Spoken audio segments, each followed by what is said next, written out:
नमस्कार दोस्तों, सीटेट मंत्रा YouTube channel में आप लोगों का स्वागत है। आज हम लोग पढ़ने वाले हैं बाल विकास के सिद्धांत। बाल विकास के कौन कौन से सिद्धांत हैं उनको हम जानेंगे। सीटेट और बिहार की सुपर टेट के बेहतर तैयारी के लिए सीटेट मंत्रा यूट्यूब चैनल को सब्सक्राइब कर लीजिए। दोस्तों चलते हैं तो देखते हैं बाल विकास के सिद्धांत कौन कौन है। तो देखते हैं कि बाल विकास का जो सिद्धांत प्रमुख सिद्धांत है वो इस प्रकार दिया गया है। फर्स्ट नंबर में है निरंतरता का सिद्धांत। क्या दिया गया दोस्तों? निरंतरता का सिद्धांत। निरंतरता का सिद्धांत क्या कहता है? इसका अर्थ यह है कि विकास क्या होता है, एक निरंतर चलने वाली प्रक्रिया है। विकास क्या होता है? रुकता नहीं है, एक निरंतर चलने वाली क्या है? प्रक्रिया है, जो गर्भावस्था से शुरू होकर, कब से शुरू होता है दोस्तों? तो गर्भावस्था से शुरू होकर आदमी की मृत्यु तक चलते रहती है। किसका किसका? तो विकास चलते रहता है। निरंतरता का विकास का सिद्धांत यह कहता है कि किसी भी बच्चे का विकास क्या कहता है? गर्भावस्था से शुरू होकर और उसके मृत्यु समय तक चलते रहती है। आखिरी समय तक जब वृद्धि हो जाता है उस समय तक वही चलती रहती है। दूसरा जो प्रमुख सिद्धांत है उसका नाम है व्यक्तिगत विभिन्नता का सिद्धांत। विभिन्नता का सिद्धांत क्या कहता है? इसका अर्थ यह है कि प्रत्येक बालक का जो विकास है वो कैसे होगा? भिन्न भिन्न होगा। हर एक बालक का देखते हैं शरीर का आकार हो, चाहे उसकी लंबाई हो, चाहे उसका रहने सहने का स्तर हो, सब कैसी होता है? अलग अलग होता है, भिन्न भिन्न होता है। सब उसकी बुद्धि लब्धि अलग हो सकती है। तो ये सब कैसी होता है कि बालक कैसी होता है? बालक के विभिन्नता का सिद्धांत के आधार पर होता है कि हर एक व्यक्ति क्या होता है? व्यक्तिगत रूप से क्या होता है? एक दूसरे से भिन्न होते हैं। एक ही माँ बाप के जो बच्चे होते हैं वो एक दूसरे से काफी होते हैं, शरीर में, आकार में, बुद्धि में क्या होते हैं? भिन्न हो सकते हैं, रंग रूप आकार में। अर्थात यह है कि बालक का विकास क्या होता है? किसी बालक का विकास देखते हैं कैसे कि बहुत तीव्र होता है ना। उसका बुद्धि लब्धि काफी अधिक होती है।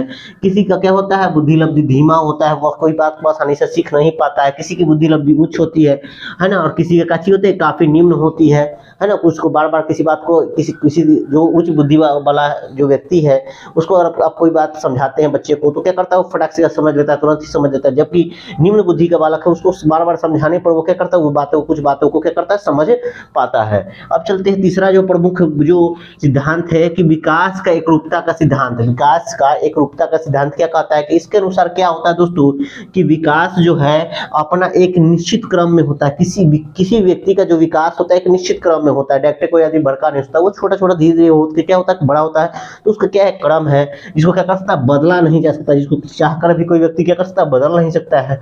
बालकों का विकास का ये भी यही क्रम है। इसी क्रम में क्या होता है कि बालक का भी विकास होता है। जैसे जब देखते हैं कोई छोटा बच्चा होता है, नवजात शिशु होता है, तो क्या करता है? सबसे पहले वो रोना शुरू करता है। क्या करता है? पहले रोता है ना, रोता है। फिर क्या करता है? धीरे धीरे जब वो बोलने के सीखने के क्रम में क्या करता है कि वो ध्वनि उत्पन्न करता है, अलग अलग प्रकार के क्या करता है? साउंड उत्पन्न करता है। उसके बाद क्या करता है? कुछ वाक्यांश बोलता है, टूटी फूटी बातों में बोली में क्या करता है? अपने बातों को रखने को समझाने की क्या करता है? कोशिश करता है।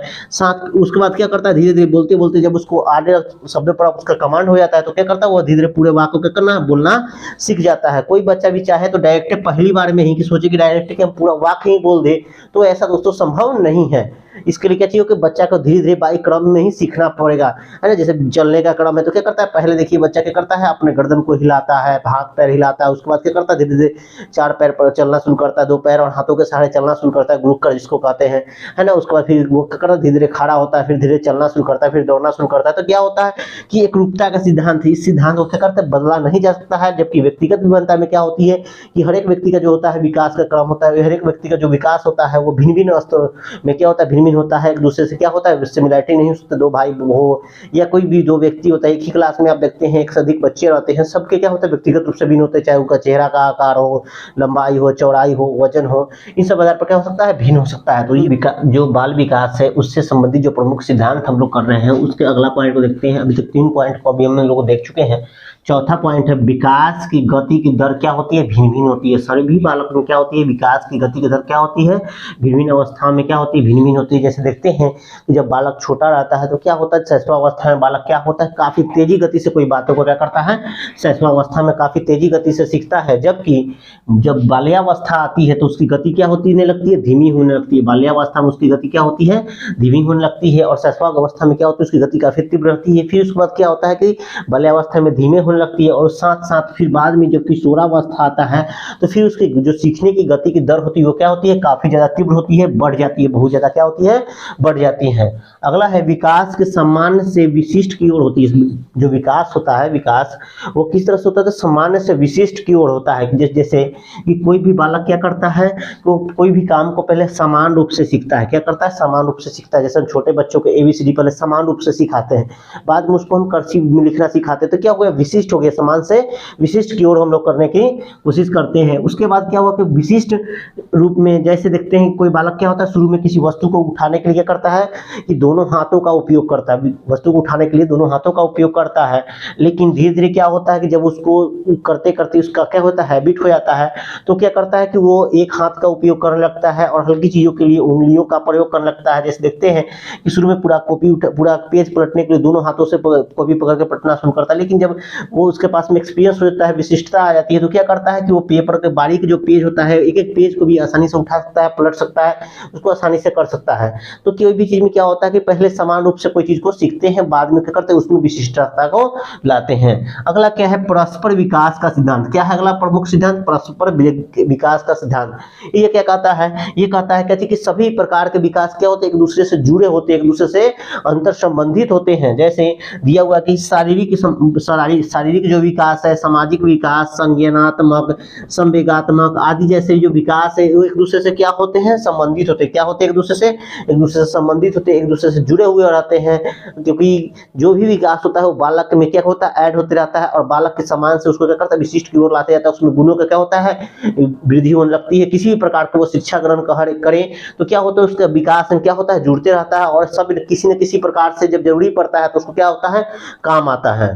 तो अब देख लेते हैं बाल विकास के सिद्धांत के कुछ महत्वपूर्ण जो है उसके बारे में, महत्वपूर्ण बिंदु के बारे में, जिसमें 6 महत्वपूर्ण पॉइंट अभी ऑलरेडी आप लोग पढ़ चुके हैं। अगला है 7 नंबर, एकीकरण का सिद्धांत। क्या है एकीकरण का सिद्धांत, क्या है एकीकरण का सिद्धांत। एकीकरण का सिद्धांत क्या कहता है, इसके अनुसार क्या होता है कि बालक का अपने के पहले संपूर्ण क्या होता है, अंक का फिर क्या होता है, एक अंक का क्या होता है, चलना शुरू होता है। कहने का मतलब क्या है कि पहले बालक क्या होता है कि पहले एक एक अंक को क्या करता है, इधर उधर दाएं बाएं करके दिखता है। उसके बाद क्या करता है, होने के बाद क्या करता है बालक, इस संपूर्ण बॉडी को क्या करता है, एक तरफ से दूसरी तरफ घुमाता है। छोटे बच्चे देखते हैं पलंग पर चौकी पर लेटा रहता है, तो क्या होता है कि वो इधर उधर क्या करता है, पलटते रहता है।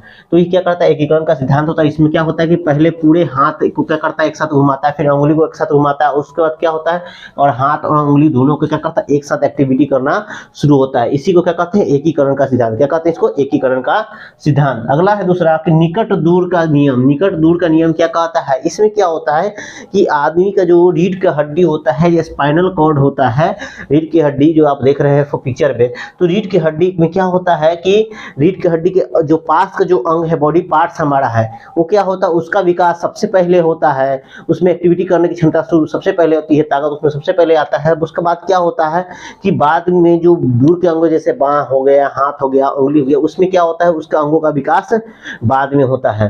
तो यही कहता है कि यही आपका निकट दूर का सिद्धांत कहता है कि रीढ़ की हड्डी के पास वाले जो भी अंग है उसका विकास क्या होगा, पहले होगा, बाकी जो दूर अंग है उसका विकास बाद में होगा। जैसे देख लेते हैं पहले कैसे, पहले कंधे का विकास होता है, फिर हाथ का, उसके बाद क्या होता है, फिर अंगुलियों का विकास होता है। अगला है विकास की भविष्यवाणी की जा सकती है। विकास की जो भविष्यवाणी है उसको की जा सकती है। कैसे कर सकते हैं विकास की भविष्यवाणी, तो बालक की वृद्धि और विकास को ध्यान में रखकर, बालक के वृद्धि और विकास को ध्यान में रखकर क्या कर सकते हैं हम, आगे आने वाली उसकी क्या होता है, बढ़ने की जो दिशा है, उसकी बढ़ने की जो दिशा है और उसका स्वरूप है, उसका कैसा स्वरूप है, उसके शरीर के आकार कैसा है, उसका बुद्धि लब्धि क्या है, इस सब के आधार पर क्या कर सकते हैं, उसके भविष्य के बारे में हम लोग क्या कर सकते हैं, भविष्यवाणी की कर सकते हैं। यही कहता है कि विकास की भविष्यवाणी करने का सिद्धांत। आइए दोस्तों देख लेते हैं बाल विकास का जो सिद्धांत है उसमें अगला महत्वपूर्ण पॉइंट, वृद्धि एवं विकास के वंशानुक्रम एवं वातावरण का क्या प्रभाव पड़ता है उसको थोड़ा जान लेते हैं। बालक का विकास कैसे होगा, बालक का विकास कैसे होगा, यह इस बात पर निर्भर करता है कि, इस बात पर निर्भर करता है कि उसके माता पिता से उसके वंशानुक्रम में कैसे गुण मिले हैं। यानी उसके माता पिता अगर उच्च बुद्धि लब्धि वाले होंगे तो ज़्यादातर चांसेस क्या होते हैं कि उनके बच्चे जो होंगे वो उच्च बुद्धि लब्धि वाले होंगे। जिन बच्चे के माता पिता अगर गोरे होते हैं तो उनके बच्चे गोरे होते हैं, अगर काले होते हैं तो काले होते हैं। तो इस तरह से क्या होता है कि जो किसी प्रकार के बुद्धि लब्धि हो, उसके गुण हो, व्यवहार हो, है ना, वो सब बहुत अपने माता पिता से क्या होता है मिलते हैं। और तथा साथ साथ वह कैसे वातावरण में रहा है, अगर वो अच्छे वातावरण में रहा तो उसमें अच्छे गुणों का क्या होता है विकास होता है। अगर वो अच्छे वातावरण में नहीं रहा तो उसमें जो बहुत सारे बुराइयां क्या होती है आ जाती है। तो ये क्या था, ये 10 महत्वपूर्ण क्या चीज था, बाल विकास के सिद्धांत थे। अब हम बाल विकास के जो सिद्धांत है उसको शिक्षा में क्या महत्व है हम पढ़ रहे हैं, तो उसको क्यों पढ़ रहे हैं, क्यों पढ़ रहे हैं, तो इसका महत्व इसलिए है क्योंकि इन सिद्धांतों का उपयोग करके क्या करता है शिक्षक बच्चे के बारे में क्या कर सकता है, जानकारी इकट्ठा कर सकता है कि कौन सा बच्चा कैसा है ना, जानकारी इकट्ठा कर सकता है, प्राप्त कर सकता है। और उसके विकास के लिए उपयुक्त क्या करता है, उसके विकास के लिए उपयुक्त जो है शिक्षण विधियों का क्या कर सकता है, प्रयोग कर सकता है। उसके विकास के लिए क्या कर सकता है, उपयुक्त शिक्षण विधियों का प्रयोग कर सकता है, ताकि बच्चों का क्या हो, विकास हो सके, सर्वांगीण विकास किया जा सके। शिक्षार्थियों को सिखाने के क्या तरीका है, ये क्यों जानना है कि शिक्षार्थियों के यानी बच्चे जो पढ़ रहे हैं उनको कौन सा तरीका हम यूज करें जिससे क्या होता है बच्चे अच्छा आसानी से सीख पाए। तो इस सब बातों को क्या करता है, जो शिक्षक बनते हैं उनको जानने का क्या होता है, सहायता मिलती है, शिक्षक को जानने में सहायता मिलती है कि कौन सा बालक कैसे सीखता है। तो और अपने अलग अलग प्रकार के शिक्षण विधियों का प्रयोग करके बालक को क्या करता है, सिखाने में पढ़ाने में क्या करता है, मदद करता है। अगला है महत्वपूर्ण पॉइंट कि शिक्षक इन सिद्धांतों को जानकर बच्चों के लिए क्या करते हैं, उचित वातावरण क्या करते हैं, उपलब्ध कराते हैं, है ना, कि बच्चा किससे खेलना कैसे पढ़ना चाहता है ना, उसके लिए उसका माहौल कैसा रहता है, उसके माहौल को क्या कर सकते बदल के खुशनुमा बना के बच्चों के लिए क्या किया जाता है, जो उसके लिए सुनिश्चित किया जाता है, ताकि क्या हो सके बच्चे अच्छे तरीके से क्या करें, शिक्षण को ग्रहण कर सके, जानकारी को इकट्ठा कर सके। दोस्तों ये वीडियो बनाने में काफ़ी मेहनत लगा है और आप लोग को आशा करते हैं आप लोग को वीडियो पसंद आया होगा। तो वीडियो पसंद आया तो वीडियो को लाइक कर दीजिए, चैनल को जिन्होंने अभी तक सब्सक्राइब नहीं किया चैनल को सब्सक्राइब कर ले। देखने के लिए धन्यवाद दोस्तों। जय हिंद, जय भारत।